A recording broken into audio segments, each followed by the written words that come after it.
आज के इस वीडियो में करने वाले हैं क्वेश्चन नंबर 12 को। क्वेश्चन नंबर 11 तक पहले करवा ही चुके हैं, क्वेश्चन नंबर 12 करते हैं। ठीक है, बिना फालतू बातें किए क्वेश्चन नंबर 12 करने की कोशिश करते हैं। बहुत सिंपल क्वेश्चन है, थोड़ा सा लेवल बढ़ रहा है। अब एक नया शब्द आया है। पहले क्या हो रहा था, केवल हमारे पास कोण आ रहा था, उन्नयन कोण।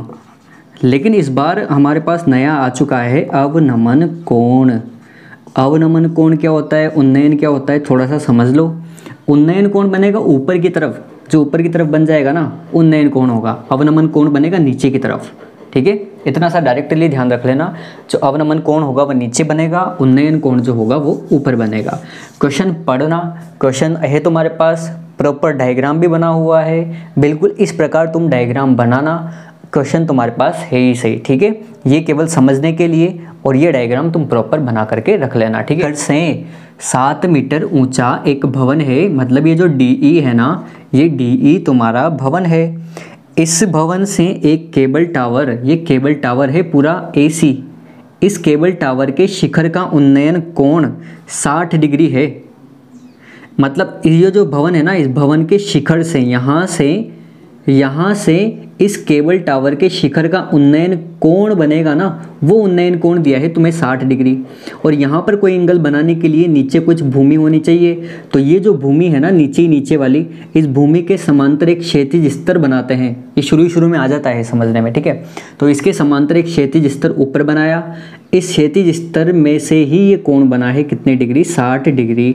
तो मतलब यहाँ से जो 60 डिग्री कोण बना है ना शिखर से, वो दिया है तुम्हें 60 डिग्री। इसका किसका उन्नयन कोण दिया है, और शिखर से टावर के शिखर का, ये टावर है और ये भवन है, इसके शिखर का उन्नयन कोण 60 डिग्री दिया है। आगे कहा है इसके पाद का अवनमन कोण। पाद का मतलब होता है बॉटम, इसके पाद का मतलब कहा है उन्होंने, ये जो है ना टावर, इस टावर के पाद का अवनमन कोण। अब ध्यान से सुनना, अवनमन कोण और उन्नयन कोण कहाँ से कहाँ वाला है समझो। अवनमन कोण कहा है इसके शिखर से इसके पाद का अवनमन कोण। तो अवनमन कोण जो होगा ना वो नीचे की तरफ बनेगा, और कहाँ से बनेगा, इस क्षैतिज स्तर से बनेगा, इस लाइन से बनेगा। तो इस लाइन के मध्य वाला जो एंगल बनेगा ना, ये बनेगा तुम्हारा 45 डिग्री। ठीक है, तो यहाँ वाला अवनमन कोण दिया है 45 डिग्री और ये दिया है 60 डिग्री। अब यहाँ पर लिखा हुआ है 45 से कहाँ से आया समझो। यहाँ से क्या हुआ, बिल्कुल इसके समांतर ये रेखा बनाई है ना हमने, तो ये इसके समांतर होगी, और दो समांतर रेखाओं को ये तिर्यक रेखा काटती है। तो इस प्रकार बने एकांतर कोण बराबर होते हैं। ठीक है, तो इसलिए ये 45 है, तो ये वाला एंगल भी तुम्हारा कितना हो जाएगा, 45 हो जाएगा। ठीक है, उसके अलावा ऊंचाई पर ये ई पॉइंट है, उतनी ही ऊंचाई पर सी से ये बी पॉइंट है। इसका मतलब इधर 60 मीटर है ना, तो इधर भी 7 मीटर ही है। तो ये जो डी है ये बी सी के बराबर है, तो ये 7 है, तो ये भी 7 है। और हमने माना है इस टावर की ऊंचाई h, तो h में से ये बी सी 7 है, तो इस पूरी h में से 7 घटा देंगे तो ये वाली आ जाएगी, मतलब h-7 आ जाएगी तुम्हारी ए बी। ये तो हो गए तुम्हारे सारे मान। अब निकालना कैसे हैं वो समझना। सबसे पहले तो ये जो ट्रायंगल दिख रहा है ये वाला, इस वाले ट्रायंगल में करते हैं कुछ कि यहाँ 7 से ये वाली वैल्यू आ जाएगी हमारी, लंब दिया है, आधार आ जाएगा, लंब बटे आधार वाला सूत्र लगा करके। और एक चीज़ मैंने बताई थी तुम्हें, अगर 45 डिग्री होता है ना ये, तो जितना लंब होता है उतना आधार होता है, तो निकल करके ये भी तुम्हारा 7 मीटर ही आने वाला है। ठीक है, कैसे आएगा वो भी निकाल देंगे। ये 7 आते ही इतना ही दूरी पर ये है पॉइंट, मतलब ये वाली भुजा भी इतनी ही है, तो ये 7 है, तो ये वाली भी कितनी होगी, 7 मीटर आ जाएगी। ठीक है, ये 7 मीटर आने के बाद हम यहाँ से वापस लंब और आधार वाला सूत्र लगा करके इस यहाँ से h-7 का मान निकाल लेंगे, तो यहाँ से h का मान निकल जाएगा। पहले क्वेश्चन को, अभी समझ में आ जाएगा तुम्हें सब।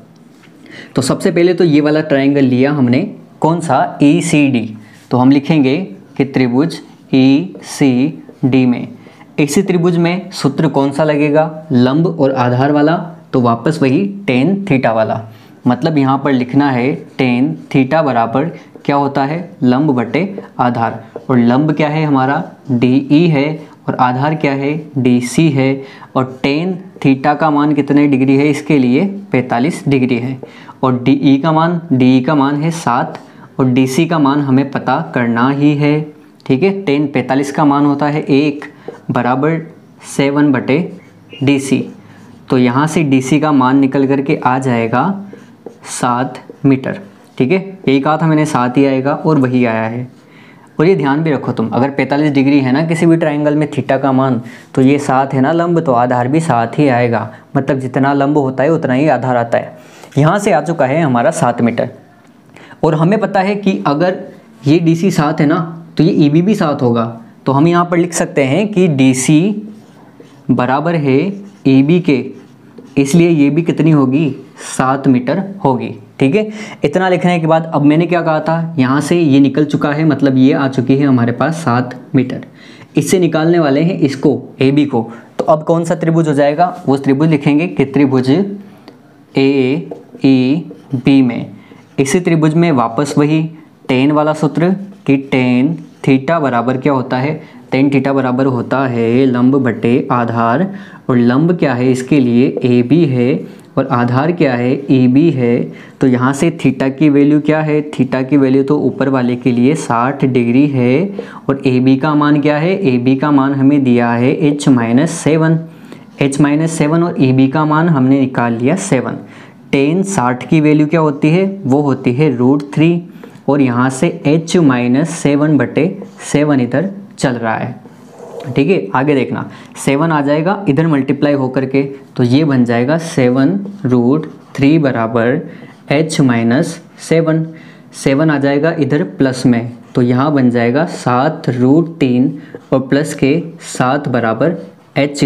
तो यहाँ से 7 कॉमन आ जाएगा, तो 7√3 प्लस 1 बराबर आ जाएगा H का मान।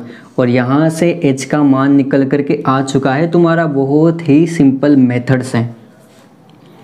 अगर मैं चाहता ना, या फिर कोई भी चाहेगा ना, उससे इतना शॉर्ट तरीके से और इतना आसान तरीके से नहीं होने वाला ये क्वेश्चन। सही कह रहा हूँ मैं, तुम देख लेना, तुम्हें कहीं भी बताया जाए, इतना शॉर्ट तरीका बताया जाए ना कहीं कि इस जो भवन की इस टावर की ऊंचाई है H मीटर, वो H मीटर यहाँ पर निकल करके आ जाए, तो देखना देखें। चलो इसे थोड़ा और हल करते हैं। √3 का मान भी रखते हैं यहाँ पर कि √3 की वैल्यू हो जाएगी 1.732 प्लस 1। ठीक है, तो यहाँ से 7 ये हो जाएगा कितना, 2.732 बराबर H। जब इन्हें मल्टीप्लाई करोगे तो यहाँ से H का मान आ जाएगा 19.124 मीटर, और यहाँ से ये H का मान आ जाएगा। तो ये दोनों ही आंसर तुम्हारे बिल्कुल करेक्ट हैं।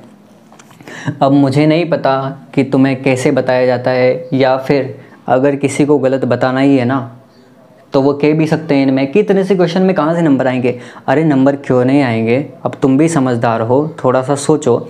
जो क्वेश्चन में पूछा गया है क्या वो तुमने नहीं निकाला क्या, ये बताओ मुझे। तो क्वेश्चन में जो पूछा है वो नहीं निकाला क्या तुमने, या फिर कहीं पर कुछ मिस्टेक है, कोई कमी है, कोई गलती है क्या कुछ? कहीं पर भी नहीं है।